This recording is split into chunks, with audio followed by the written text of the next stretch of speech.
ഒരു നുള്ളു ചന്ദനവും ഒരു തുള്ളി തീർത്ഥവും നെറുകയിൽ ചാർത്തി മനമുരുകി വിളിച്ചാൽ വിളി കേൾക്കുന്ന പുനത്തിൽ ശ്രീ പരദേവതാ ക്ഷേത്രം.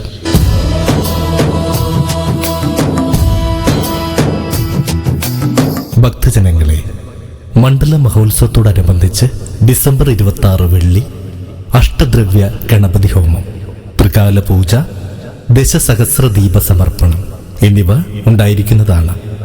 വഴിപാട് കഴിക്കുവാൻ താല്പര്യമുള്ളവർ ക്ഷേത്രവുമായി ബന്ധപ്പെടുക. ഓൺലൈൻ സൗകര്യവും ലഭ്യമാണ്. കൂടുതൽ വിവരങ്ങൾക്കായി ഫോൺ 9847116733 9446161798. പുനത്തിൽ ശ്രീ പരദേവതാ ക്ഷേത്രം, എടക്കാട് ഈസ്റ്റ് ഹിൽ, ഗണപതികാവ് റോഡ്.